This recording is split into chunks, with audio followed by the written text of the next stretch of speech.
Hello, everybody, and welcome back to another episode of Kobold Chats. My name is Kendrick or Kendo, whichever you prefer, and it's Friday once more, the end of our week, middle of our day. You're either having lunch or something at work, maybe you're just at home, maybe you took the day off, or maybe you're just always at home and work from home like I do. So, hey, regardless of where you're at or what you're doing, I'm happy that you're here with me talking about my favorite thing in the world, Kobold Press.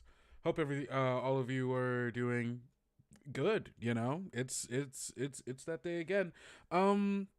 This day we are doing something that has been asked for a while. You know, it's another Dungeons and Ruins day, but I finally opened my box, which means I've got it. I've got the book, which is so cool. I got the nice limited edition here. You can see how it glosses over my my light, kind of shiny, very nice.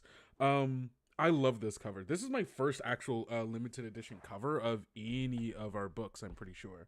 I know that for a fact because I can look over and look at my bookshelf and see, hey, there's no other limited edition cover there. So this is my first, and God, it's gorgeous.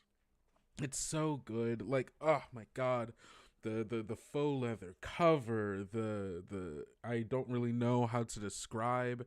It's not quite holographic. It's kind of embossed. Is that the right word? Embossed, I think.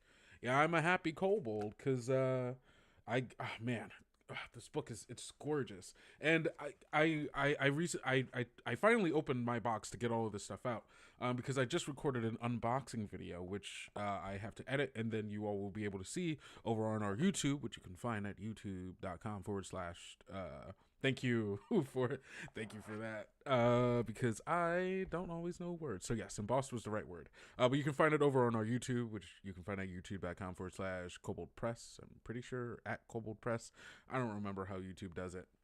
If you look up Kobold Press on YouTube, you'll be able to find it. And that means eventually you'll be able to find that unboxing video where I unbox it, because I didn't just get the limited edition. I got the limited edition.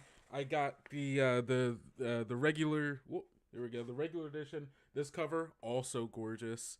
And then I also got the map folio, which I'm so excited about, because now that I live in a place that is near other people and I could play games at home again, it means that I potentially get to actually use some of these maps. So I'm looking forward to that. And I also, in that, I open it up, I do the whole thing, so you'll be able to see that over there, because I know quite a few of you have been waiting for us to open up those maps and see what they look like, so you'll get to see that. But also, today we're going to look at the JPEG map pack for the map folio, but we'll get to that later, because just in case you do mostly play your games online, like I primarily do, you can also get them for use on your VTTs, however you choose to play online. If you want some maps, we got a way for you to use them. So that's what we're going to do later today, but we got some other stuff that we need to look at, so let's head over and do that. All right, Jiro, what are we talking about today? First and foremost, boom, we got another pre-order happening? What is that all about? More Prepared? Is that kind of like the other Prepared book that has a bunch of made adventures for me to play in my D&D 5th edition and Tales of the Valiant games? You're absolutely ding dang darn right it is. Man, look at this. Oh, pre-order More Prepared. Only $39.99 for that hardcover. And look at this. Let's take a look at this art. Ooh, this kind of looks like a xenomorph. I was looking at this when I first saw this. This looks like a xenomorph, and I kind of hope it's like on a sarcophagus, weird fantasy xenomorph demon devil. I love it. Also, this elf down here using her cool magic. This guy with this sword, he's probably not going to want to stab it because I'm sure it has acid blood or something like that. Just more gorgeous art from our team over here. which always love. Wait, is it wearing like a amulet? It is. Wait, can I zoom in? Enhance. No, I can't zoom any more than that. Oh, this looks like an amulet on here, I'm pretty sure. You could go over, hold on, I'm going to give you all the link so you can go to the pre-order page as well, if that is a thing that you are so inclined to do. Yeah, I think it has an amulet. I don't know what adventure that is, but I'm sure it's pretty dang cool. So, yeah, this is our sequel to the Prepared book, which I love because the last thing I want to add onto any of my very already busy week is doing more prep. I love prepping for games, but sometimes it's hard. And sometimes I want like something that I can just twist and like have like a template or foundation, to work with. And so a pre-made adventure, pre-made characters, things of that nature is all very, very easy. And especially if you're trying to get people onboarded, like let's say you have a group of people who you're like, yeah, we've kind of been thinking about this tabletop RPG thing. Not super sure about it though. You're like, don't even worry about it. We don't have to get super invested. We don't have to like go in, make like all of these characters, so on and so forth, make a whole new world for a game that you may or may not like.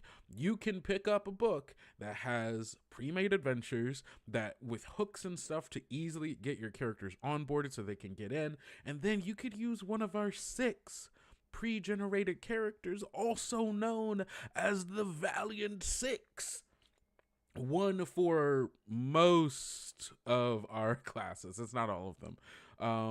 But maybe there will be more eventually. We'll see. Who knows?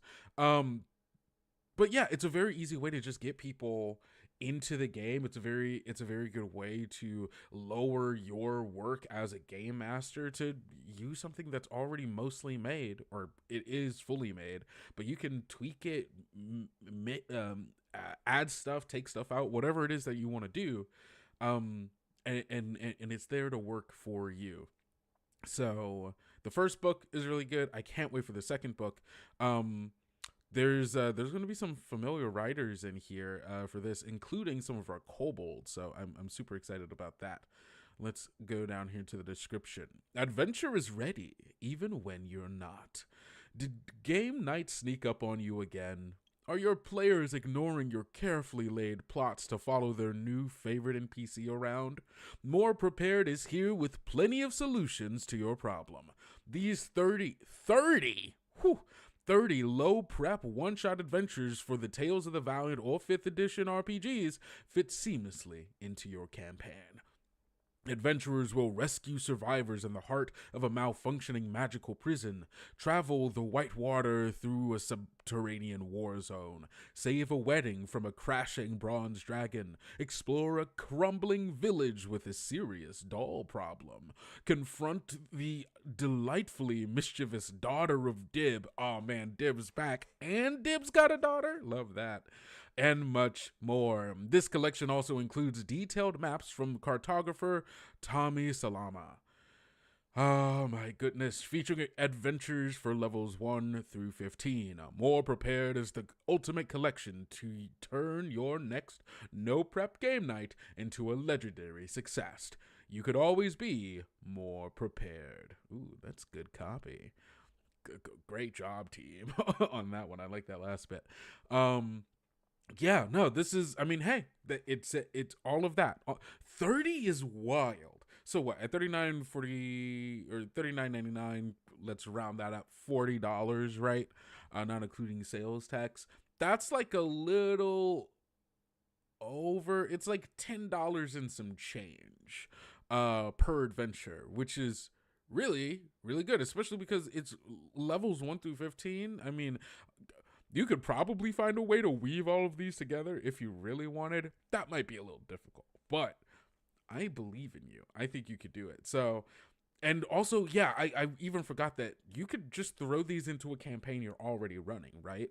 So even if you have characters already made, a world built, you can get inspiration for new adventures and new hooks and stuff like that using these as well. So I'm super I'm always for lessening the work of game mastering because it's already a very busy, hard thing to be doing in the first place. So go check out More Prepared. The link is in the comments or the description of this VOD if you're watching this on YouTube after the fact. So that is that on that. Next up, I wanted to talk about this new blog. I didn't get a chance. I don't remember. I don't think getting a chance to talk about the iconic backstory blog series that we've started doing. So as I said, we have our Valiant Six, right? These are our heroes, our iconics. When you think of the class, when you're thinking of the Warlock, I hope you're thinking of Zalbakar Andrialix, our Kobold Warlock. Because I love Zal. He's so good. Yeah, no, that was the end of that thought. My thought was like, yeah, I love Zal. But it's so cool that now we're starting to actually dive into who these characters are a little bit, because again, they are pre-generated characters. So really the only thing you're getting if you are like, you know, playing at one of our organized play events, playing for the first time at home, or playing a really quick game where you just want to, you know, a pre-gen character, there's the information that's on the character sheet. Hello from Texas. Hi, Texas. I don't know why I called you Texas. I just moved from Texas. So, hello, fellow Texan. I was briefly a Texan, I should say. But these backstories like allow, if you ever like really wanted to delve into those characters more, maybe you want to add the Valiant Six to your campaign as NPCs, these will help give you a bit of a foundation to start off with. And you can use these as like, okay, who am I? What's my motivation? This is it. So we only have 2 of these so far. We have one for Zal, which came out like 2 weeks ago, somewhere around there. But one just came out 3 days ago for our cleric, Senno Fosh. Now, she is a cleric of light. Hold on, let me drink a little bit before I just start reading all of this, because my throat is dry.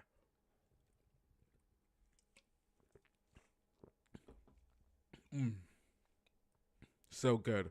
So good. The local store didn't have any Baja Blast. I was so sad, but I do have Code Red. So that's what we're rocking with today.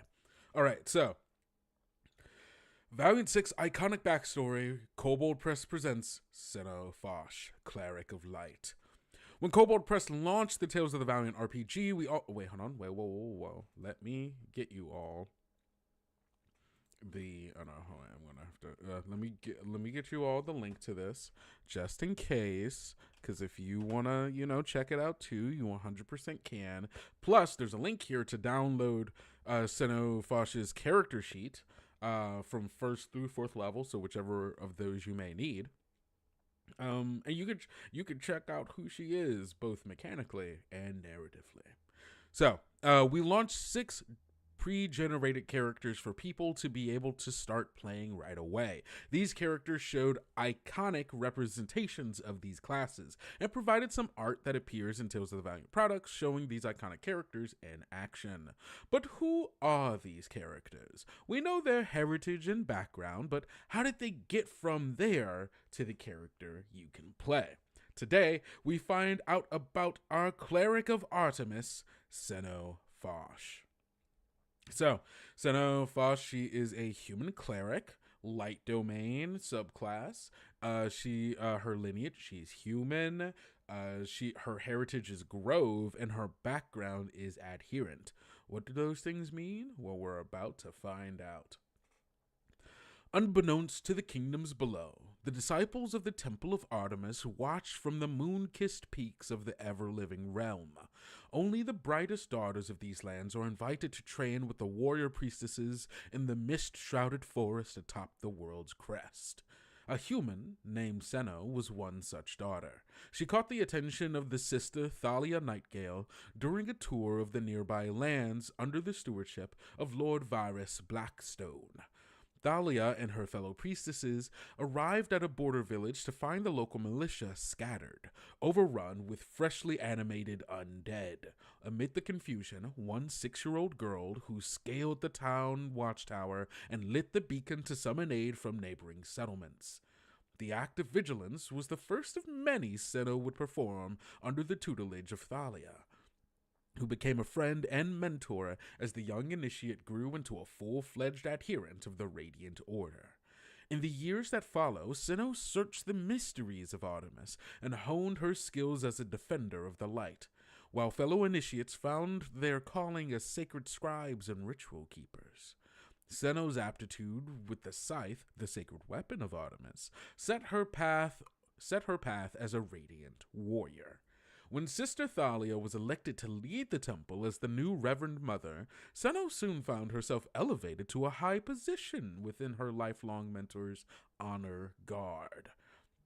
As soon as she accepted the new role, every aspect of Senno's life changed. Days of quiet communion amongst mountain groves were traded for weeks of hard travel along desolate, muddy roads. The comforting routines of temple life were exchanged for the manifold customs that differed with each new town on the horizon. Worst of all was bearing witness to a growing despair in the footlands. Despite the mother's inquiries and visits to the region's nobility, the priestesses were no closer to discovering the source of restless dead appearing in even greater numbers. Upon entering the demens...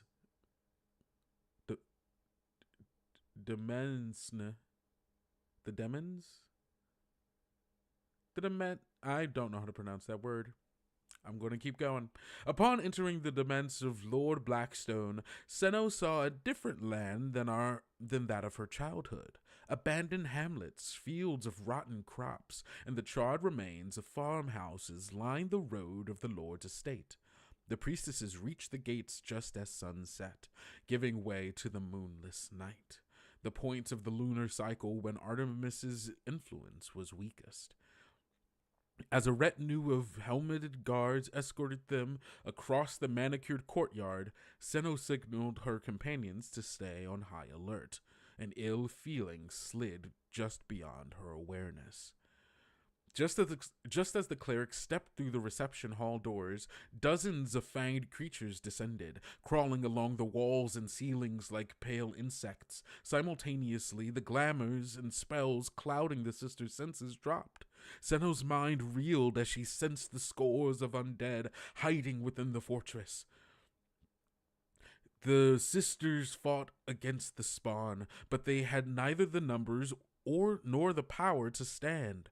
Senno caught glimpses of her companions as she seared through the waves of vampire flesh and pushed down the hammer of her injuries.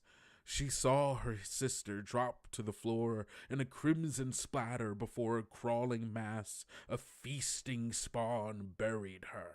She saw Thalia's limp form dragged from the lightless hall, and finally she saw the beautiful, terrible red gaze of Lady Blackstone standing beside the desiccated remains of Lord Blackstone, still on his throne.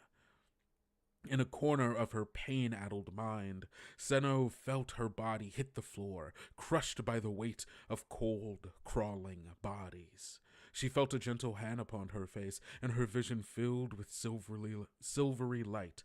Then her broken body gave out. It was weeks before Senno and the other survivors fully recovered from their injuries, even under the care of temple physicians. While the survivors slept, the full force of the Radiant Order returned to Blackstone Manor to recover Thalia and the other missing sisters. They found it abandoned, with no trace of the vampires, Mother Thalia, or their missing fallen. Reports of undead attacks dwindled, and the new Reverend Mother was crowned. Temple life resumed, but Senno couldn't return to life before. After her recovery, Senno departed from the ever-living realm. She was no longer content to watch and defend. Instead, she journeyed into the world to peer into the shadows and burn away every evil hiding within them. Senno's hunt took her from place to place until she joined a heroic organization called the Valiant Six. As she fights alongside her new companions, Senna is relearning the strength that comes from camaraderie and allowing it to heal the scars of her past. That's so dope. That's so cool. Also, ooh, thanks, storyteller. Okay, it's domain. Okay, that makes sense. Oh, it's where we get domain from. Ooh, good to know. Amazing. Ah, Senna, you're so cool. Why are you so cool? I know why you're so cool. Because you were born that way. Oh no, you trained. You worked real hard for it.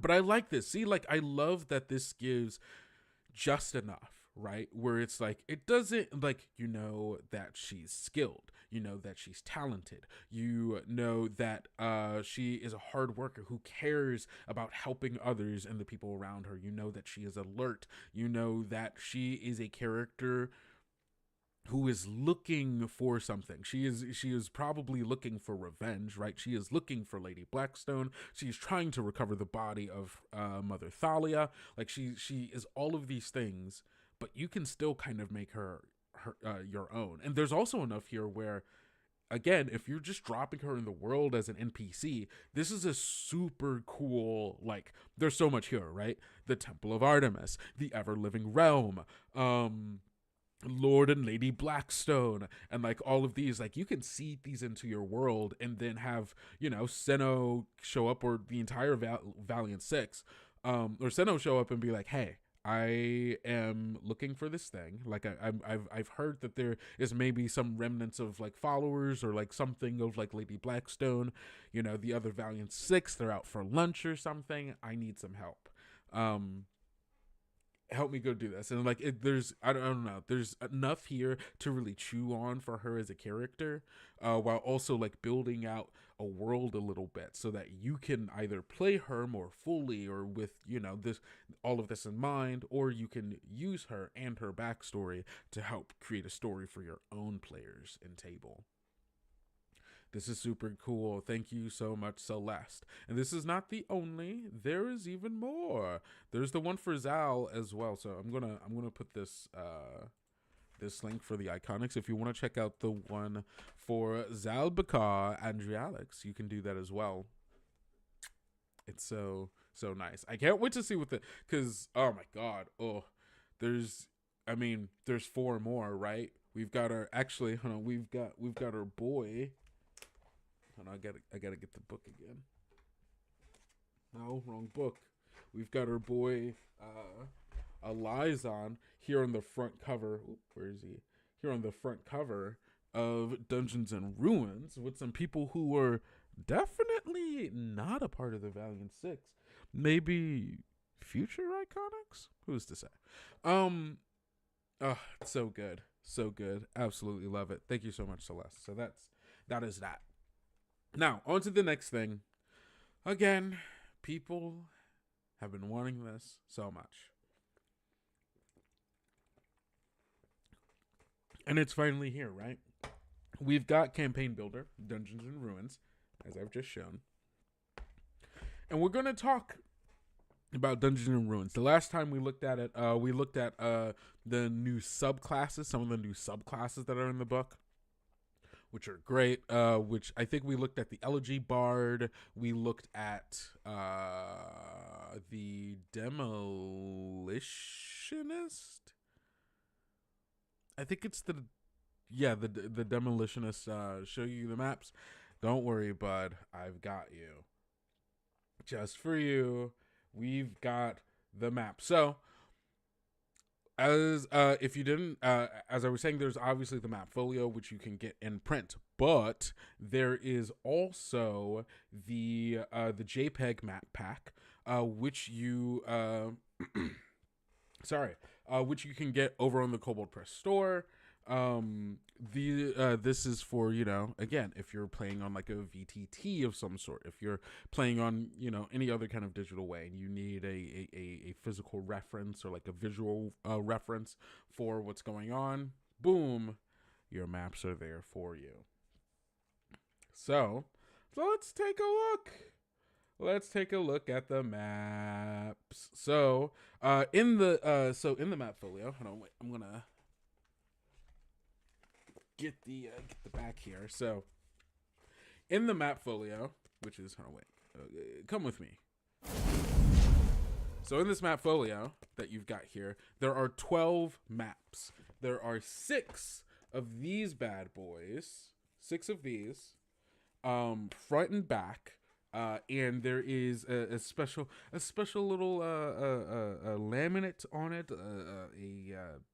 It's made in such a way so that it works with wet erase. It's a coating. That was the word I was looking for. Works for wet erase, dry erase, and permanent marker. So you can use these using whatever kind of marker you got and every kind of marker that you want, and you can wipe these bad boys off. It's pretty good. So you get 12 of these front and back, full color battle maps. They've got the 1-inch grids on there, so you can. You see that? You got the 1-inch grids on there, so you can use your tokens, if that's a deal, or token. Oh yeah, you can use the monster tokens. You can use your figures, whatever it is that you want. And these bad boys fold out, and they just keep going. Look at that. Ooh, ooh, oh, look at that art. We're gonna look at it closer in a more digital way that's actually like more useful for you to watch, but. God, it's so good. It's so good. I super can't wait to use these. I was talking with my roommate the other day about them. Cause I was like, we gotta play so we can use these. And they were like, yeah, obviously.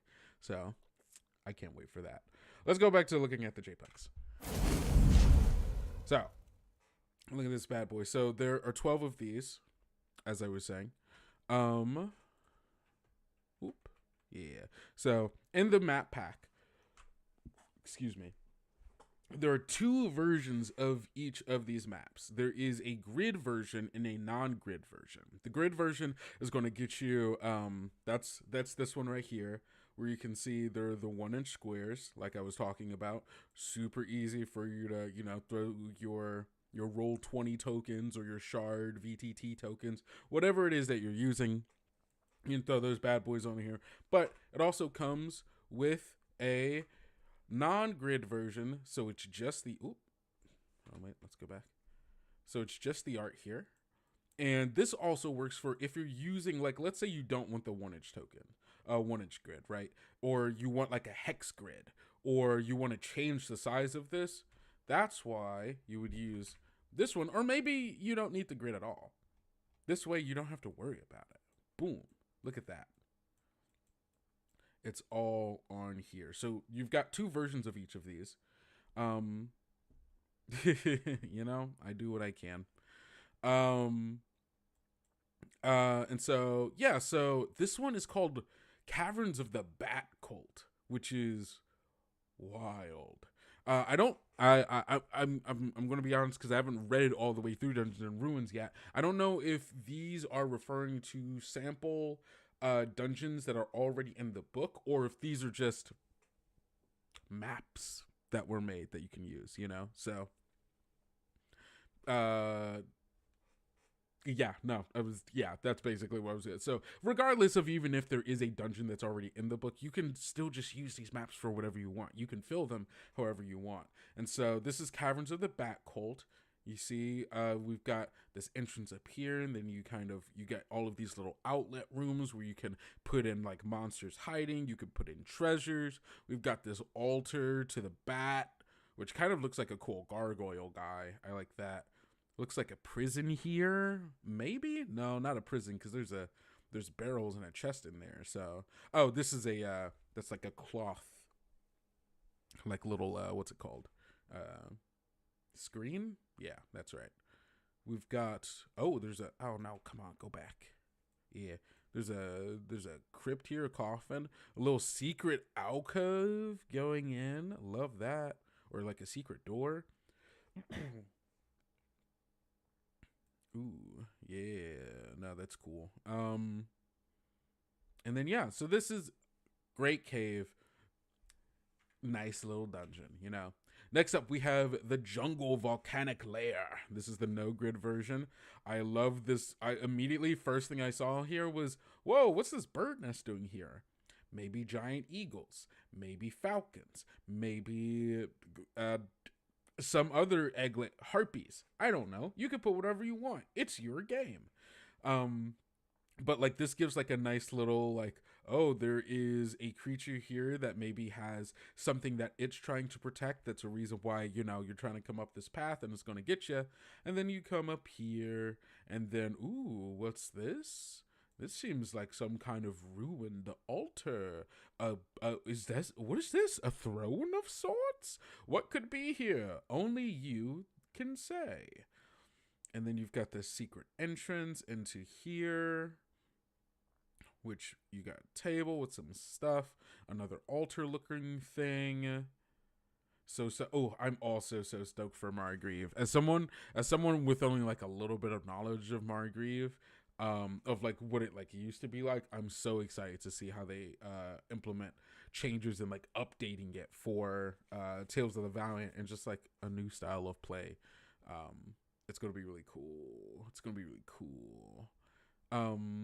Yeah, so that's the volcanic grid. This is volcanic grid. I mean, volcanic layer with grid. This is volcanic layer with no grid. Grid, no grid. Grid, no grid. Next, the temple crypt. It looks like these stairs could be leading up here. I don't think they are, but I think that's also up to you to decide. It kind of feels like they could be connected in some way. Who's to say? So in Cities and Towns, there was a section in the appendix that gave information and detail context to the map. Does the book have that? It might have that. I can check really quick. Again, going to be honest, haven't read all the way through the book because I'm saving that for reasons. However, it just might. Let's see. I have the book right here. I can figure that out.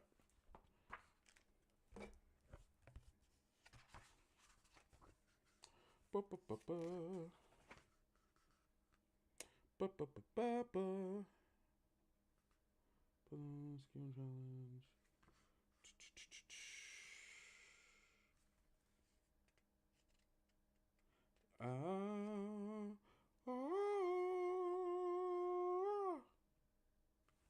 see. Oh, it might be in this portion.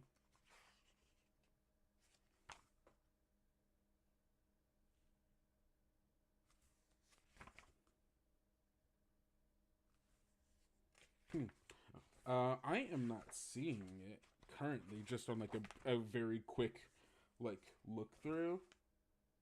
So there's a chance that it might not, but it also might be because I'm not looking in the right place. Yeah, unsure. As of right now, I'm going to say I don't think it does, just be again on a cursory glance. But I think that's also because I mean, you can kind of they all have a name. They all have names. So right, we have the jungle volcanic layer, we have caverns of the back cult, so on and so forth. I think you could kind of use them however you want. I think you could I think, because I mean the whole book is like figuring out like, hey, how do you take a dungeon and make it interesting? How do you add new stuff to it? So there isn't like, yeah, it doesn't seem like there's an appendix that gives you like context and stuff in the same way that probably it did for Cities and Towns and maybe Castles and Crowns. Or actually, yeah, wait, I don't know if it was in Castles and Crowns either. It might have just been in Cities and Towns. And then from there we went, I don't know if it's actually as useful, because people are going to use these maps for however they want to use them. So that would be my guess. I had a campaign in the Margrave based on the Tales of the Valiant old Margrave book, and can't be more excited. Instant pre-order buy. Oh, I love that. You need to get Dungeons and Ruins. Hey, that's all I'm saying. Yeah, you need to get Dungeons and Ruins. So next up, we have the Temple Crypt. Let's take a closer look in here, right? So you're coming up here. Man, it kind of feels like you could tie these two together if you really wanted to, which could potentially be interesting. Look, we've got all of these. We've got all, not caskets, but like tombs. Not even tomb. Tomb is a larger thing. What's the word I'm looking for? Excuse me. I guess casket can work. it's not the word I'm looking for, because casket I imagine of wood or some other kind of material, but maybe that's the same thing. I could just be wrong.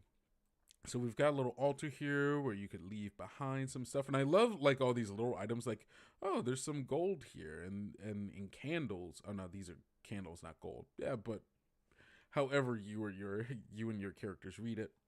Sarcophagi, thank you. Sarcophagus was the word I was looking for. Got more candles over here, lighting the way. Places where you can leave, some sacrifices, little offerings to those who have passed. You've got the bone pit. The, the bone pit. Just kind of sitting off in the corner like it's not a big deal. We've got the bone pits, man. This is where all those skeletons, those undead warriors and knights are gonna come back. Got an office back here with journals, maybe books of spells and dark knowledge, histories of this place. You've got a secret door back here leading to a secret library filled with more books, scrolls, and other tomes. Who's to say? Oh, what is this? A grave of a warrior king and or queen, perhaps? A crown upon their head and a blade buried with them. Whose tomb could this be? Whose crypt might this be? Well, that's for you to decide. Next up, we've got the catacombs. Just a nice little dungeon catacombs, coming through here. I love more bones, just kind of laying around. Gotta love that. Sorry, I needed to wet my whistle once more. So many bones. Gosh, there's so many bones. This reminds me of like any of the like any dungeon in Skyrim, just walking around and there are Draugr and skeletons walking out of everywhere. That's the place where these are. Oh, look, another bone pit. Love these bone pits. And then you've got this, it comes down into the water where you've got the bone pile in the water. Why is there a bone pile in the water? That's for you to decide. That's just always going to be what I'm going to say at this point. Oh, how'd this thing get here? What is this thing for? Hey, it's your game. You get to figure that out. Are these in or out? Maybe this is flooded. Ooh, I like that. Is it flooded or is it supposed to be like that? That's, again, for you to decide. Because now I'm imagining like, well, if it's supposed to be like this, why are these people in the water and these people aren't in the water? What cultural reasons could there be for this? And why is there a bunch of bones all just collected here? You know the answer. Only you can decide. All right. One thing that was super awesome about Scarlet Citadel was the secrets were all behind overlays. I keep hoping you're going to bring those back. That fixes dynamic events, secret doors, and stuff. Oh, yeah. I think that would be on our VTT. Whoever is currently in charge of adapting these maps and such specifically for specific VTTs. I do like that. That would be nice. Yeah, because it allows for the GM to have like the ability to only reveal as much as they want to at any given moment, because I love doing this is actually reminding me of when I was running a Curse of Strahd game in person. I printed out the maps of Death House and then I covered up the different like portions of the rooms with like paper or like tape. It was paper that I had taped down, I think. Or I printed it twice, flipped it over, cut out the rooms, and yes, that's how I did it. So I printed it twice, cut out each of the rooms, flipped it over so it was just white, and so I could reveal each room like that. It was so much work that I spent so much time that I should have been spent doing homework, doing that. But you know what? Virtual tabletops make it way easier. So we've got the dead dwarven halls. So in here, skipped ahead a little bit. There we go. So you come in through here. You've got these huge things. You see these huge statues, monuments to some dwarven kingdom. And what is this? Scraping? Blood? Oh no. Something is happening here. You get in here, you see doors broken down, a trashed room, a silent throne covered in dust and old dried blood. A secret room behind that leads to another room covered in dust and blood. What happened here? Who could have broken into this dwarven fortress? This place where people used to live and thrive. What has happened? Well, only you can decide. Is this a torture room? Oh no, this is like a armory. I love the broken axe here. And oh man, that's a big shield. A big dwarven shield for a big dwarven warrior. So much here to work with. Ooh, a ruined temple. This one's in the sands, the desert. Goes up.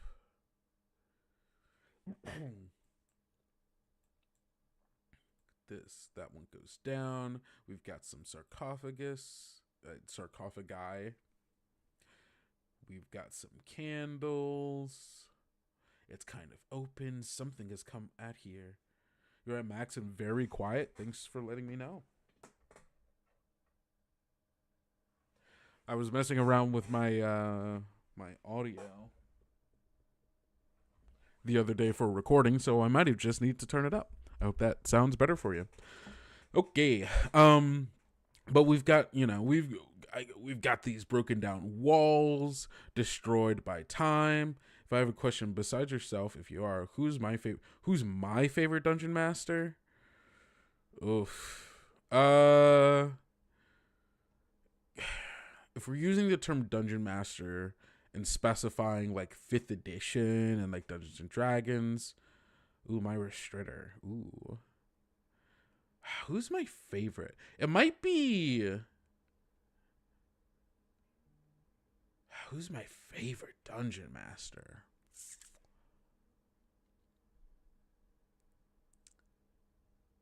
It might be Brian Murphy from NADPOD. I think that the way that he does combat, I think the way that he there's like this wonderful balance between like comedy and like drama, the worlds he builds, and like the way that he like tries to pull in the characters into the drama of that world and really like get into there. It's like, yeah, I love Murph. Murph's a great dungeon master for sure. My favorite game master overall, not considering, is probably Austin Walker of Friends at the Table. Is very inspirational for me in my specific style for sure. But yeah, a good question. Let's see. But yeah, I love this. I wonder if there's going to be another desert one. Oh, not a desert one, but a ruined hill fort. Oh my gosh. Giants have been here. I can tell that already. Giants. Who's making big holes like this, huh? Who's doing that? Ooh, love that. Love that. That's so cool. Oh man, but yeah. Look at this big this fort. I love these maps are so cool. I'm like actively like going through my like I'm actively like as I'm looking through these like now which one of these maps do I want to use first? Because I like that it's a nice mixture of like being a ruin while also being a dungeon, you know? I mean, dungeons can be ruins and ruins can be dungeons. You've got good taste. My personal favorite, Tome of Beasts. Okay, there we go. Sorry, OBS disconnected for a second. Hopefully I am back. Yeah, there we go. What was I saying? You've got good taste. Get Tome of Beasts 1. It was my very first non-Wizards of the Coast D&D book. And I think very much still holds up, especially with the remastered edition. I just love our stuff. It's so good. So that's the Hill Fort. The Family Crypt. Tome of Beast it's so good. Tome of Beast is so good. Still my favorite of the series. Though, all of the other ones are still good. You can't beat the Ogrepeed of, what is that, Tome of Beast 2 has the Ogrepeed. It's, man, there's so many cool things. So we've got the Love a Family Crypt. Hey, can you please head down into my family's crypt? There seems to be some kind of curse that's preventing us from paying our respects. Usually, yeah, sorry, my OBS is acting weird and disconnected me briefly, Storyteller, so. But I am back, so hopefully we're good on that. What was I saying? Oh, yes.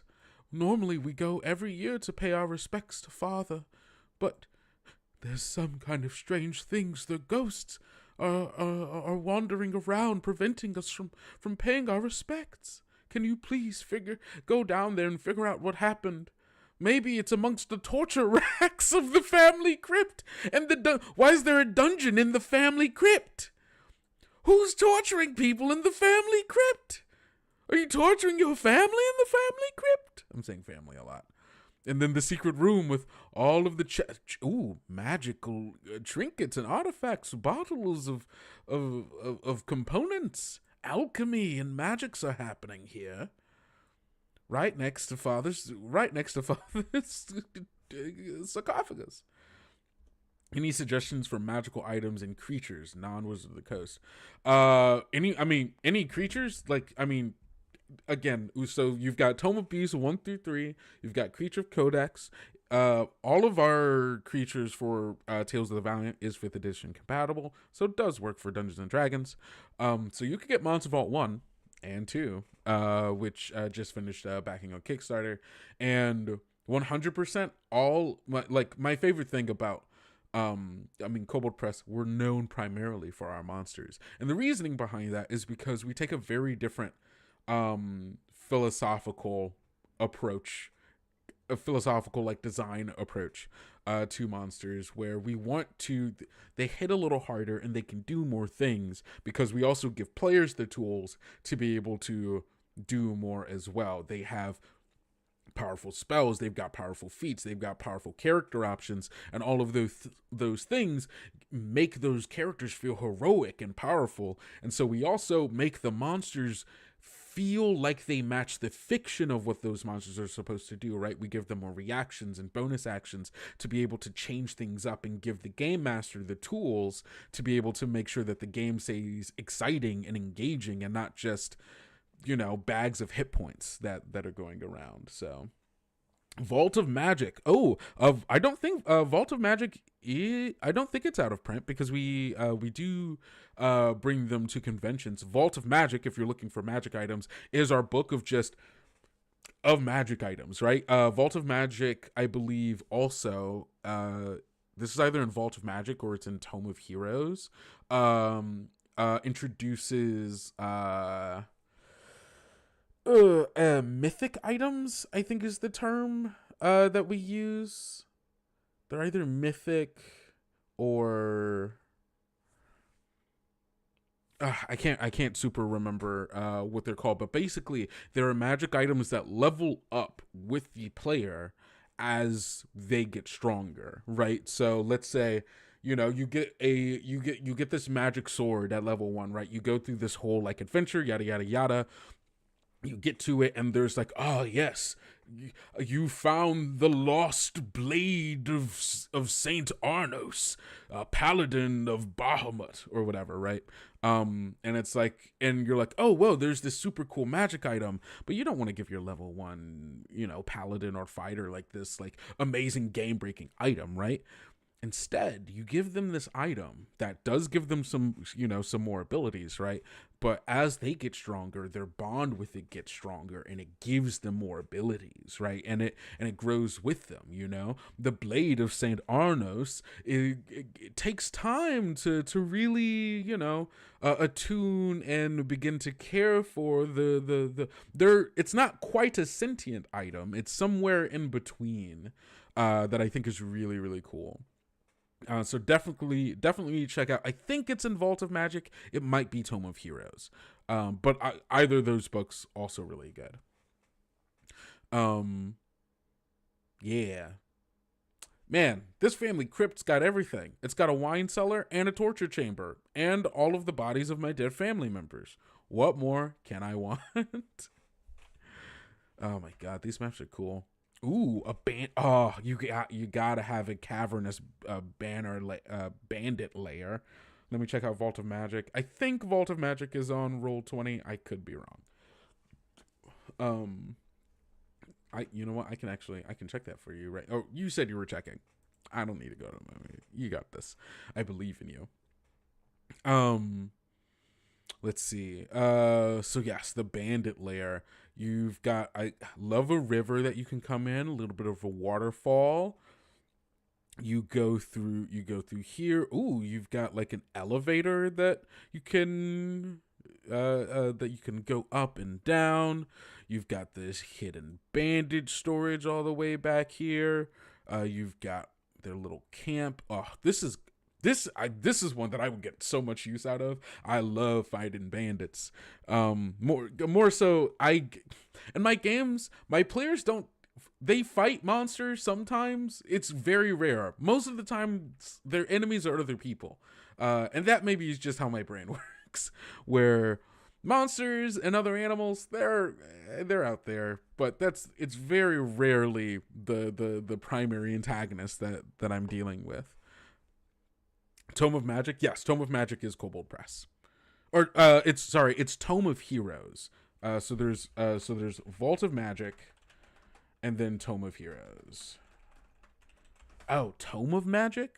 I don't think that is. I don't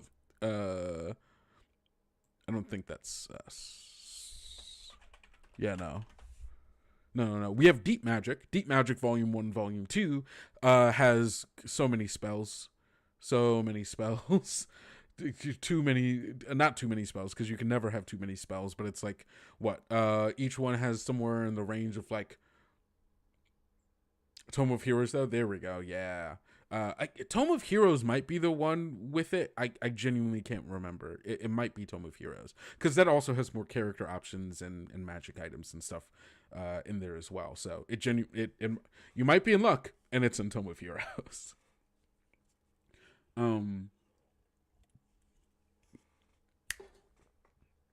Fabled items. That was the term I was looking for. It's fabled items. I'm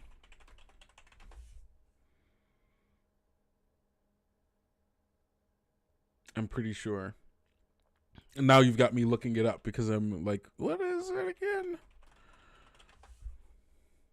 But I'm pretty sure.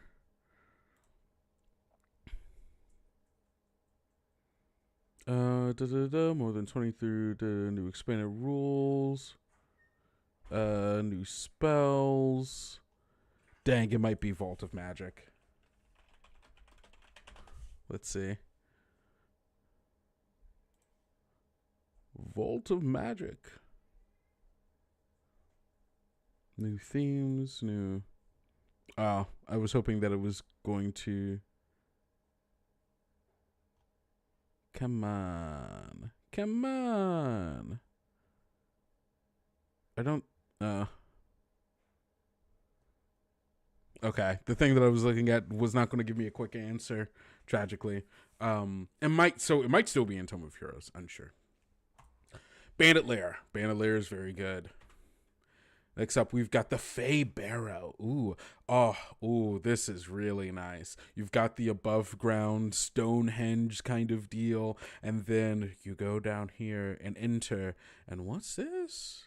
A strange place where the Fae may gather, and magics more primordial and strange than you could have imagined appear, ready to be fought, communed with, whatever your story is. Because remember, it's your game, so you get to decide what happens. I really like this one. I really like it. And then the last one we've got here is the Haunted Mine. Gotta have a haunted mine. You come in here, you take the little thing down, and it's like, whoa, what happened here? Things seem bad. Oh, what were they mining? Diamonds? Gems? Crystals? Mithril? Who's to say? Only you, the GM. You've got a cavernous pit here. Classic cavernous pit. A little path that goes further, deeper, deeper into the mines. And then you've got, what's this over here? A crypt of some sort. One that was dug into. Maybe whatever was in here is the reason why things are so bad. Oh yeah, this is like a huge open cavernous chasm in between there. These seem fiendish. Why would they be here? What happened to the miners here in this mine? Only you can say. Oh, so good. Oh, wait, there was more? Wait. Huh? Okay. Yeah, okay. This is the last one. The Trap Master Den is so funny. Oh, secret doors abound. Secret doors abound. You've got your sewer system, secret door in here. You've got a pit that goes down here, and then you climb up here. More secret doors, a little offering place. You've got, oh, what is this? What's in here? Hopefully not skeletons. And a secret door that leads into this room that kind of is weirdly circular. Maybe it's like a tower of some sort. And then you've got this weird little path. You come up here. There's a weird triangle room of mirrors and metal. What could have happened here? Then you go through here. I love that this gives you just like a, hey, yeah, throw some traps in here. Hey, whatever you're thinking, throw some traps in here. I kind of like it.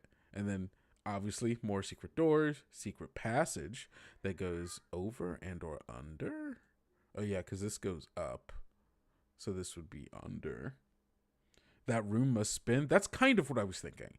I was kind of thinking that this room spins because there's this like layer here and here where they kind of separate. And then like these weird patterns along its edges. Yes, Violetta. I'm also excited about the Trap Master Den. My cat's going crazy. Yes, V.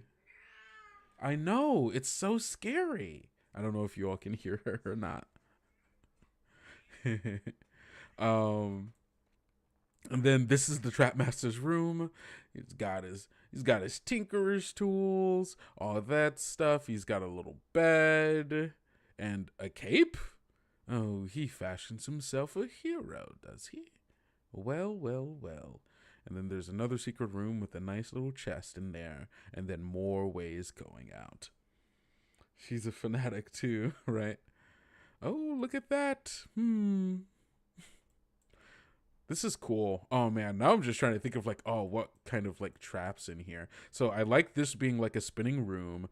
This one feels like, you know, you come through here, maybe some undead wake up, or maybe there's like a puzzle where you know, one of them has a switch which opens up this secret door, and you've got to figure out which one it is, and if you do the wrong one, something bad happens to you.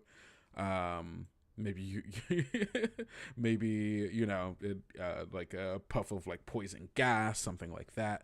The mirror one is interesting because this makes me like, the mirrors or metal make me think that there's supposed to be something that either bounces off or reflects here. So maybe it's like heat, maybe it's light. Who's to say? And then this one, the secret passage. Oh, this is like another way in, I guess. Oh yes, this is under. So you can, so if you were to come in this way and you end up here, you go down there and there's a passage going either these ways. And I guess the goal is to like figure out, how do you get in here? Who's to say? Who's to say? Amazing. That's the JPEG map back for Campaign Builder Dungeons and Ruins. Oh, you can go get this over on the Kobold Press store. Oh, what am I? There we go. Yeah, I think. Hold on, wait. Let me get this again. I'm gonna get this link again. I'm gonna pop it into our chats. Gonna pop it right here into the chats. There you go, and you can go grab that. Either you can get the folios and the JPEGs for $69.99, which will give you all the JPEGs that we just looked at, and then this wonderful folio as well. And these maps, like I said, are pretty big. They're what? They're 24 by 36, I believe. Is that correct? Am I right on that? Yep, they're 24 by 36. Double-sided. You can use any kind of marker, be it wet erase, dry erase, or permanent, and it'll work on these bad boys. Oh no. There we go. Oh. Just look at that. Don't that look pretty? Sorry, hit my mic. Don't that just look pretty? I cannot wait to use it myself. I'm just gonna put that back over there. Sick. All right. Now, that went on a little longer than I was expecting, and usually we're over time, but hey, you know what? We're gonna go a little longer, because I want to go through at least some of these monsters with you. So, in the campaign builder, Dungeons and Ruins, what's the difference between $59 and $69, or is one second? The $59 one. Hold on, I'm gonna pull this up again. Oops, that's the wrong thing. Come on, there we go. So the $59 one is just this. The $59 one is this. It is just the map folio. It is, that gets mailed to you. You can use it in person, all of that good stuff. The $69 one is this and the JPEGs that I just showed you. So for $10 more, you can get it both physically and digitally, and or you could just get it digitally for $19.99, which will be the JPEG maps that I just showed you, both the non and the gridded versions. So yeah, that's the difference. What was the thing I was about to say? Oh, yes. So, Campaign Builder Dungeons and Ruins, your one-stop guide for building better Dungeons and Ruins for your 5th edition games. Comes with a bunch of cool stuff, right? It comes with all of these tools, these tricks, these templates for building dungeons, thinking about dungeons in new ways, filling these dungeons with encounters, traps, hazards, curses, all of that good stuff, and all of the tools you need to make your own. It gives you character options with new subclasses, new heritages, lineages, not new lineages, but new backgrounds, new talents, magic items, spells, all of that great stuff. Rules for running exploration, rules for running puzzles, how to make puzzles, talking about different combats and like how to use combat and all that good stuff. And it also gives us some monsters to use.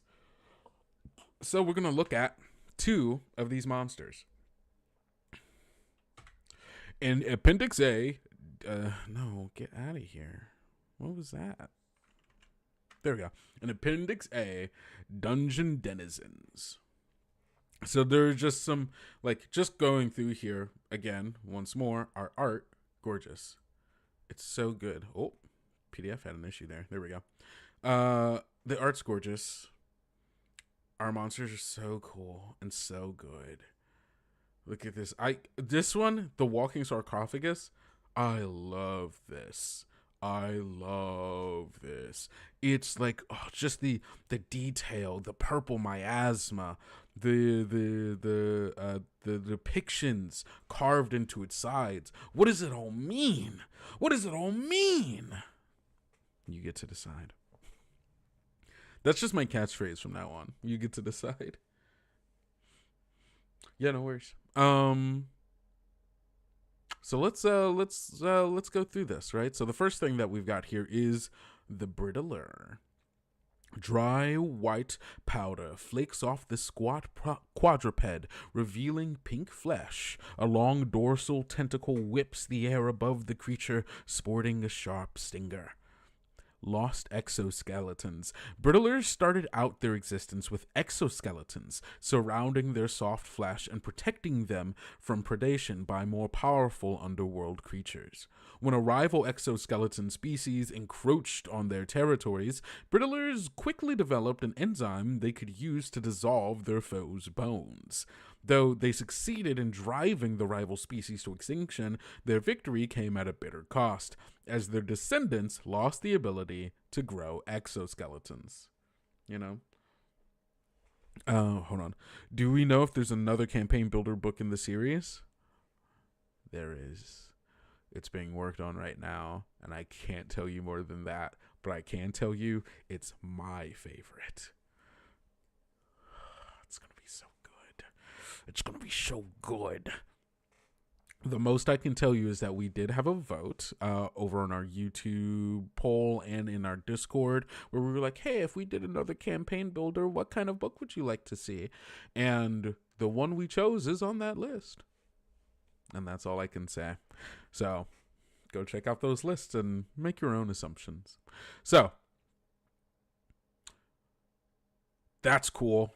I love the evolution leading to, well, we can do one thing now, but it means we can't do the other thing that we were good at anymore, so we have to evolve more.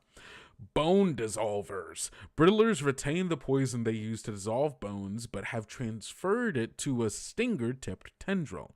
This permits them to inject poison into their victims to leach nutrients from internal skeletons. Though the carnivorous creature don't require dissolved bones for sustenance, they rapidly regenerate themselves by feasting on the material, regain their exoskeletons for a brief period, and experience a momentary euphoria. This has developed into an addiction for the Brittlers, which target skeletal prey over others. Their poison quickly loses its potency when exposed to air or decay, preventing them from saving their victims' bones for later or digesting the bones of skeletal undead. You can't save them. You gotta actively hunt. You've gotta go and look. I really hope they just look like this dog. I hope they all look like this dog. Do they just look like dogs?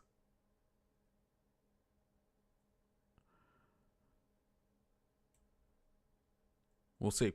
Brittlers' exoskeletons allowed them to thrive individually, requiring literal social contact between the creatures. As they evolved, they became more intelligent, realized they succeeded when they cooperated, and developed a complex pheromone and gesture-based language. They gather in colonies of up to 20 Brittlers, among which arises a leader. Strikingly, this leader grows an exoskeleton as a show of status that also enables it to participate from the front lines of combat. The leader is typically aware it has no defense against a unified force of Brittlers, giving it incentive to ensure successful hunts that benefit most of its colony. Ooh, gotta love lore. Gotta love lore. Gotta love a complex social structure from these monsters built on their own weird oh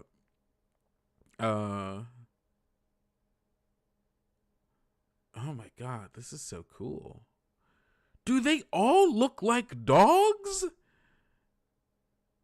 I hope so. That's cool. Okay, Brittler, CR1. Small aberration. It's got an AC of 13, 34 hit points, a speed of 30, a perception of 12, and a stealth of 13. It's resistant to all of the things that aberrants would normally be because it has aberrant resilience, which we'll get to later down. It is immune to poison and being poisoned. It's got 60 feet of dark vision, and it speaks the Brittler language, which we talked about up here, is a complex series of gestures and grunts, I believe. pheromone and gesture-based language. There we go. So cool.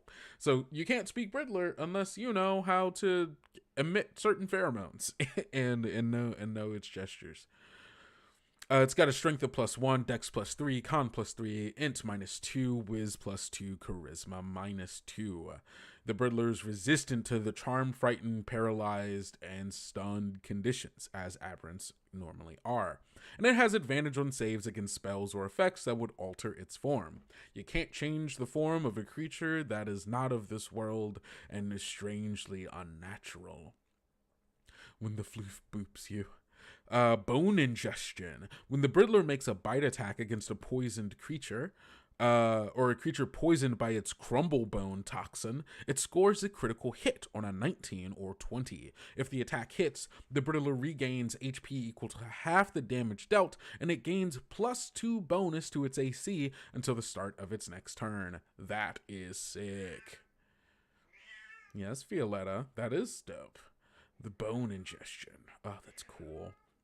Not gaining HP and AC against a creature because you're eating its bones. Wild.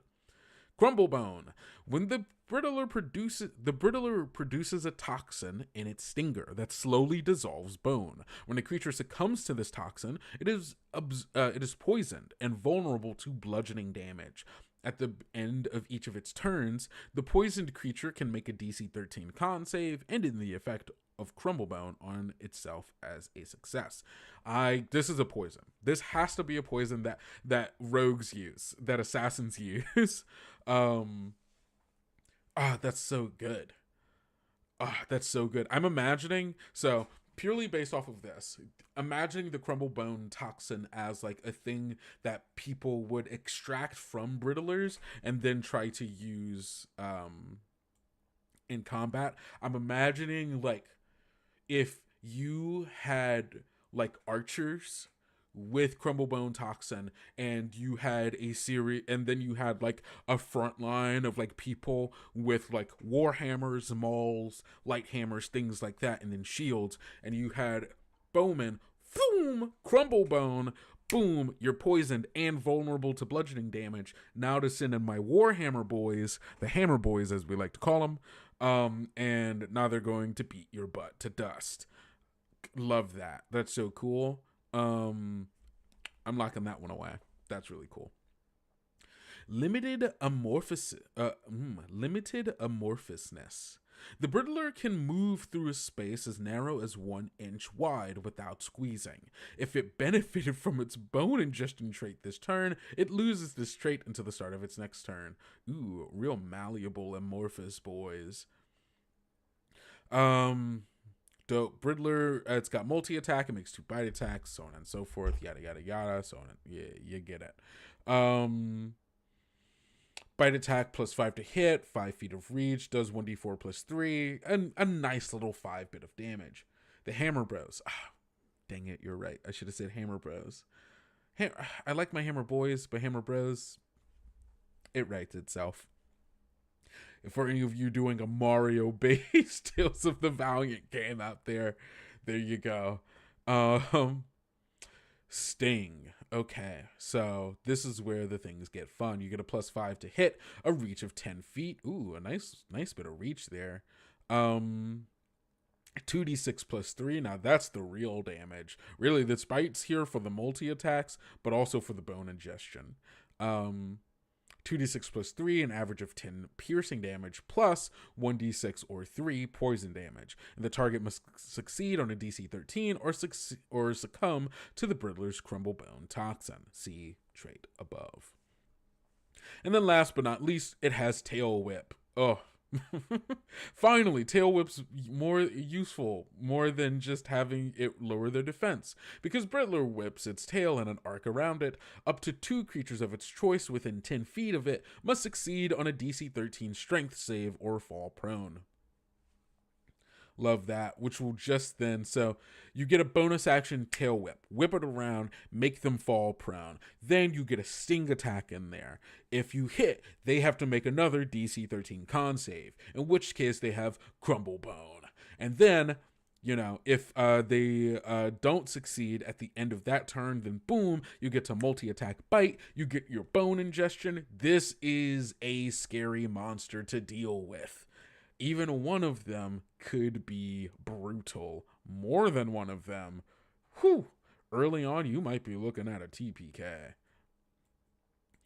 One of these bad boys against a group of four level 1 characters, that might be difficult. I love that. I love that it's just a one guy. Yeah, this is CR1. And gosh, this is so cool. I love this boy. Because here's the thing also, right? It's got an AC of 13 and 34 hit points. Like, the thing that I described is like, oh man, that's scary. If you fail 2 saves and it hits you with the first attack, so it has to fail. You have to fail the first save for the strength save to not be knocked prone. Second, you have to get hit by the stinger. Third, you have to fail your con save. And then a whole round passes where 4 people get to do things, potentially, you know, depending on the number of people. And then it gets to bite, in which case it has to hit you again. And then it like heals. It heals. The bite only does 1d4 plus 3, so you're looking at like the stinger is the big thing.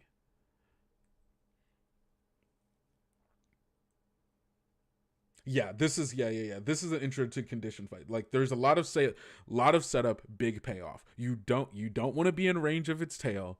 The stinger is the big one because crumble bone, yikes. Because also if you get crumble boned, you do get poisoned. And it does make you vulnerable to bludgeoning damage, which its bite does. So it's like lots of setup for big payoff, and also only against one person out of the group of people, right? So this is a potentially like hard fight for a group of 4 level 1 characters. More than 4, it's a kind of decent fight, and it also has to, so many things have to go right for the Brittler for it to actually, you know, do that. 1d4 plus 4 in the bite, but it will be a crit if you're on your back by the tail in the bonus action. Are attacks automatically crits when you're prone? I'm not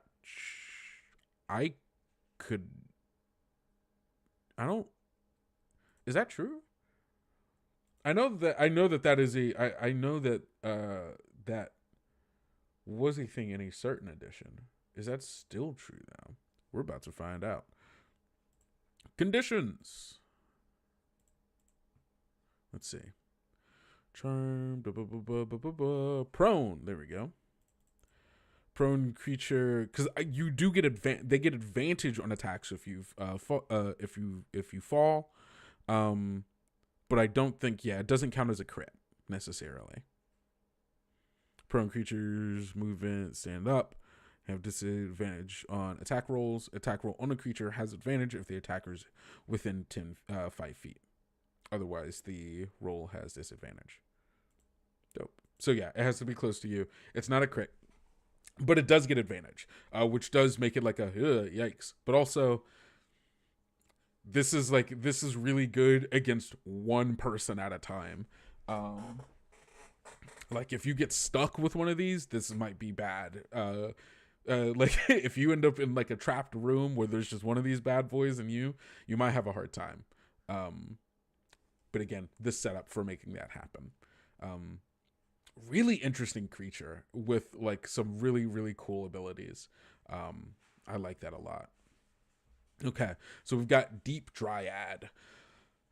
A panoply of fungi of various shapes and sizes and colors sprout from the skin and clothing of this bald, pale woman.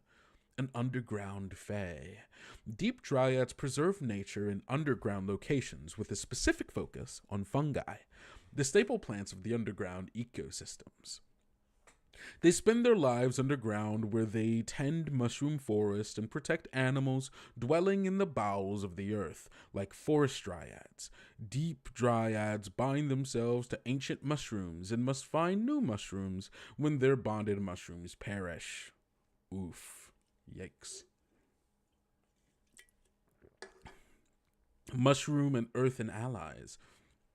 Thanks to their close bonds with mushrooms, deep dryads cooperate readily with mycelids and other intelligent fungi. They also attune to natural stone and welcome deep gnomes, earth elementals, and even zorns as friends, provided these creatures pose no threat to their beloved mushrooms. Welcome respite. Aware that the underground's many dangers, deep dryads often offer aid to above ground travelers who become lost or are overcome by the area's hostile creatures and environment. The dryads lead such wayward souls to the surface or call upon trusted friends to escort the travelers. Though some dryads are altruistic in this offer, just as many are keen to get the travelers out of the sacred groves, where the travelers are intruders upon the natural order of the underground. This is a CR5 creature, a small fae with an armor class of 15, hit points 108, 30 speed, 13 perception, and 17 stealth. They have fae resilience, we'll get to that, immune to poison and being poisoned. Has a dark vision of 60 feet, and it knows Terran and Undercommon. A very elemental person. It's got a strength of 0, dex of +7, con of +2, int +0, wiz +3, and charisma +4. Its Fey resilience makes the deep dryad resistant to the charmed and unconscious conditions. It's got magic resistance, meaning that it has advantage on saves against spells and other effects. And it's got mushroom stride. Once on its turn, the deep dryad can use 10 feet of its movement to step magically into one living mushroom within its reach and emerge from a second living mushroom within 60 feet of the first one, appearing in an unoccupied space within 5 feet of the second mushrooms. And both mushrooms must be small or larger. One with the fairy ring. There we go. Reconnecting to OBS. I don't know what your deal is, OBS. Why do you keep doing this to me? Why? Why, OBS? Why? But we should be back. Cool. Okay. Yeah. This is... if I saw this... what is going on? OBS, please stop doing the thing that you're doing. That'd be great. That would be great. Okay. Maybe this is my computer telling me it's time to wrap things up. So we'll finish this up and then we'll be out of our way. +7 to hit, range of reach of 5 feet or a range of 30 to 120 feet. Hits one target, deals 2d6 + 4 bludgeoning damage, that's 11 on average, plus 2d8 poison damage, which is 9 on average. And the target must succeed on a DC 15 con save or be poisoned until the end of its turn. That's the thing about dungeons, they love their poisons. Next up, it's got some bonus actions. It's got animate mushrooms. The deep dryad gives temporary life to up to 3 medium or smaller mushrooms. The mushrooms use the statistics of shriekers or violet fungi, the dryad's choice. The mushroom act on the dryad's initiative count, acting as allies of the dryad and obeying its spoken commands. The mushrooms remain for 1 hour until the dryad dies or until the dryad dismisses them as a bonus action. The dryad can have no more than 3 such creatures under its control at one time. And then we've got phosphorescent spores. The deep dryad sends phosphorescent spores toward up to 2 creatures it can see within 30 feet. Each creature must make its DC 15 dex save or be covered in the glowing spores for 1 minute. The creature covered in spores sheds dim light in a range of 10 feet, radius. Attack rolls against the creature have advantage if the attacker can see the creature, and the creature can't benefit from being invisible. So this is like a fungal dancing lights. I kind of like that. Or like fairy fire. Yeah, I guess it's closer to fairy fire. And the creature can't benefit from being invisible. Actually, this is really good for a lot because yeah, a lot of creatures in the underground being invisible. And the creature can use an action to brush off the spores, ending the effect of the spore-covered creature. I love that. I wonder, are Shriekers in here? Or is this it might be in Monster Vault.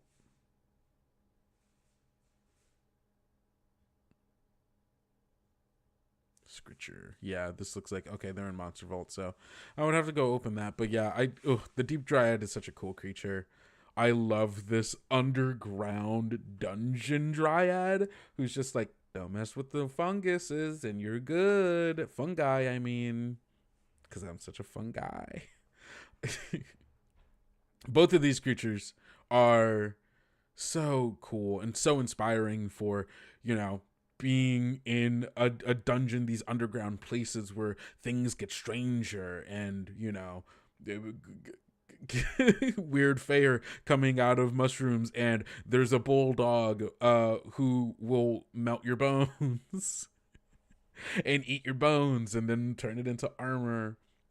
Just look at these guys, the dungeon cleaner and the enameline. The enameline. Is this a tooth guy? This is just a guy made out of teeth. That's just a guy made out of teeth. Oh, that's kind of horrifying. Oh, mithril metal. These are so cool. These are so cool. And hopefully, if you haven't already gotten campaign Builder Dungeons and Ruins, now you know you should. Because even just the monsters are, those are juicy. On top of everything else, it's your one-stop shop for building better dungeons. That's just what it is. So you could go find that link that I've already posted, or if you're watching the VODs of this, you can find that link in the description. Thank you all so much for being here. It has been such a joy being here with you all, talking Dungeons and Ruins. Come closer. Oh. It's been such a joy being here, talking with you all. And I can't wait to do the same next week, where who knows what we'll be talking about. So if you want to figure that out, I mean, obviously, we're going to be talking Kobold Press. So if you want to know everything that's happening, you want to stay up to date with our new releases, with conventions and stuff happening, because Kobold Con is coming pretty soon. So again, if you want all of that good stuff or just need a place to hang out, talk ttrpgs for a bit, you can always come to Kobold Chats every Friday at 2 p.m. Central, 3 p.m. Eastern. And yeah, it's been a joy. My name is Kendrick or Kendo, whichever you prefer, and you can find me here most Fridays when things are finally slowing down. So I can actually say we'll be here every Friday for a decent bit. So yeah, yeah, that's all I had. So don't forget to go out, be bold, be brave, be valiant, and I'll see you next time. Peace out.